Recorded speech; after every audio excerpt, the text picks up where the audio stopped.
Hey, what is up guys? Epic Pokemon TCG here, and today guys I've got a deck profile for you.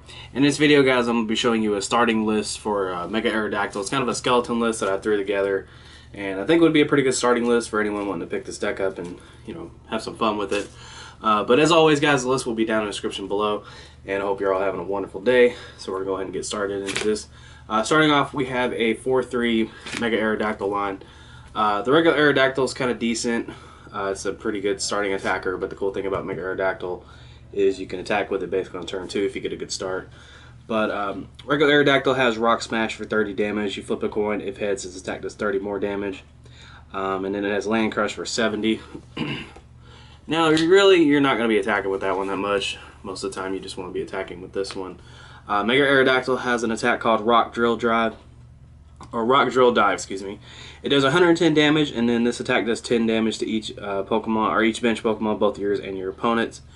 And so this is a pretty good card. I actually opted to not run any strong energy with this list just because the 110 damage, 2 shots, anything or everything anyway. And so having strong energy really wouldn't matter too much. I mean, yeah, you know, against certain Pokemon's HP it might, but for the most part, you're 2-shotting majority of the things in the format anyway. It has 210 HP, pretty good. It is weak to electric, which can be a problem with some matchups, but you know, what can you do? But really, with the lack of fighting Pokemon in the format, it's just kind of ridiculous. But yeah, pretty good there.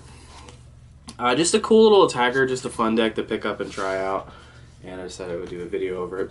But of course, we do have the 3 Spirit Link to go along with Mega Aerodactyl, so that way you don't have to skip your turn whenever you're evolving. And next up, we have a 2-2, and pardon the proxy, guys, I don't have 2 Carbink breaks, but we have a 2-2 Carbink. Carbink is just a really good card because it's Safeguard, and you know, Power Gem can just do a little bit of damage, soften up some Pokemon. And the Carbink break is really good just because, you know, 1 energy, 20, and then you can attach 2 fighting energy from your discard pile to one of your bench fighting Pokemon, I believe, and make sure that's right. Yeah, that guy. So that's pretty good, really nice card. Also just gives you a 110 HP Safeguard Pokemon. And Safeguard Pokemon could just be a problem for a lot of decks, especially EX oriented decks, obviously. So I decided for a 2-2 there. Like I said, really, you know, like there's not very many fighting Pokemon anymore. Obviously I would want to run Howlucha and stuff in here, but rip. Now the next card is actually one that a friend wanted me to put in here, and so this is a very special request. You probably don't need it, but one Lugia EX. My friend really wanted to see a deck with Aerodactyl and Lugia together because those are a couple of favorite flying Pokemon he likes. And so I was like, you know what, man, I'll throw Lugia next turn for you. So if you don't want to have this in there, you can definitely take it out for something else. But just for the sake of my friend's special request, and you know, me wanting to make his dream come true, I put a Lugia, excuse me, a Lugia in here. I'm actually losing my voice kinda, so I'm doing my best right now.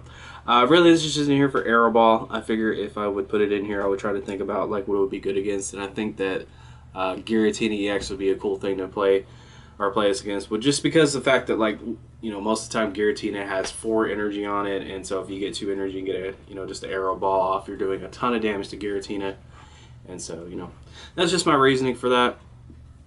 And plus, if you do Deep Hurricane, you can do a lot of damage. Lugia is just a pretty decent card, and I just figured why not. It wasn't like a really horrible request. It's just another attacker that Giratina doesn't absolutely screw over. Next up, Mr Mime. Mr Mime is really just in here so that way your Rock Drill Dive doesn't hurt you too, and so you know your bench. Let me just make sure I'm reading that correctly. Yes, yeah. I wanted to make sure I didn't misread that, but yeah, Rock Drill Dive, it just does 10 to your Pokemon, and if you don't want to have that happen to you, you can run Mr Mime. If you know you don't care about 10 damage or anything like that, you don't have to run Mr Mime. Next up, we have 2 Shaymin, 1 Hoopa. Hoopa is in here so you can get your Mega Aerodactyls and your Aerodactyls faster, and you can just grab a Shaymin and start setting up quicker. Scoundrel Ring is an amazing ability. And then the 2 Shaymin, obviously just in here for consistency reasons and just to help you set up. No pun intended. For the supporters, we have 4 Sycamore, we have 3 N, 2 Lysandre, we have a Skyla just to maybe grab a Spirit Link or just grab something out of your deck that you might need. We have a Pokemon Ranger and a Hex Maniac. Mega Aerodactyl just really loses to Giratina really bad, and so these are the two cards that are going to help out a lot with that.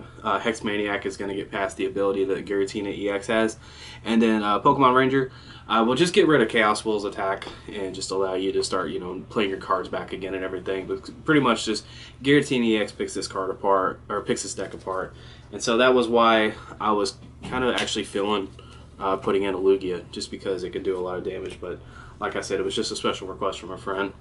But these two cards are going to help you out a whole lot against Giratina EX and just some other stuff in the format. And part of the noise, if you can hear that, someone is vacuuming randomly outside my door. I think. Someone's either shampooing the carpet or vacuuming. Either way, my bad. Let's move on. 4 VS Seeker to go along with the supporters just to get them back and get multiple uses. That is so loud. Are you kidding me? For real? I hope y'all can't hear that. But VS Seeker is so you can get multiple uses out of Hex Maniac and Pokemon Ranger. Alright, 4 Ultra Ball just to grab your Pokemon. Pretty simple there. Next up we have Mega Turbo. Now this is a way that you can get your Mega Aerodactyl set back up really fast. Mega Turbo just being able to attach to it, because of course Rock Drill Dive only takes a... Where's Mega Aerodactyl? I think I grabbed raw stack like an idiot. Oh, this video is going smoothly. Pretty soon I'm going to see a comment. Dylan, you suck at what you do. It only takes a fighting and a DCE, so it's pretty easy to get that set up. So Mega Turbo, figured why not? Just try that out. You got a DCE and you have a Mega Turbo. Well, guess what? You have a Mega Aerodactyl ready to go. 2 Trainer's Mail. This is really just in here so that way you can grab some cards out of your deck if you need to. Hopefully, I hit a lot of really lucky clutch plays with Trainer's Mail, so I like to add them in my deck. Switch, I just felt like having a switching card would be nice, and you know, why not? We have 2 Scorched Earth and 1 Parallel City. Parallel City, of course, can be used multiple ways to get rid of your Shaymins and your Hoopas, and you know, that way, like, they aren't liabilities throughout the matchup. And on top of that, too, if you know, if you go against a deck that, you know, has a bunch of crap on the bench you just don't want to deal with, or like, you know, if you're going against like Mega Rayquaza, that could be handy. But I don't know. It just kind of seems like since like the format's been going on, it really seems like Mega Rayquaza isn't like the huge clutch deck that it used to be. And on top of that too, I just don't know if this deck could really match up with Mega Rayquaza regardless, just because it's just able to do so much more damage than you. But you know, whatever. I mean, the Parallel City would help, and you know, if Mega Rayquaza is, you know, popular in your area, it's very easy to adjust this deck and get it ready to go against Mega Rayquaza. Scorched Earth, really, there isn't any other stadiums that would really benefit Mega Aerodactyl too much, so I decided to go for Scorched Earth because it also helps set up Mega Turbo. And on top of that too, it just gives you an extra couple of cards whenever you use it, and gives you a counter stadium, so that's pretty good. And right here we have 8 Fighting Energy along with 4 DC, and that is going to do it. This is just a starting list for Mega Aerodactyl. The strategy is pretty simple. Just use Rock Drill Dive to do 110 damage and sit there and attack with a big beefy Mega Pokemon that does a decent amount of damage. And you can use Carbink BREAK to get a couple energy back onto Mega Aerodactyl or an Aerodactyl for next turn or just whatever. And the Lugia was a special request by a friend, like I said. This deck's really simple to play and just a lot of fun. And I figured why not, I'll do a video over it. But if you guys enjoyed the video, make sure to like it and subscribe for some more content. I apologize for all the technical difficulties and the fact that someone decided to freaking shampoo or vacuum outside of my door. Hope no one heard that. But yeah, take care guys. I love you. You are awesome. And I'm going to go take some medicine because I don't feel good. So, Epic Pokemon TCG, signing out.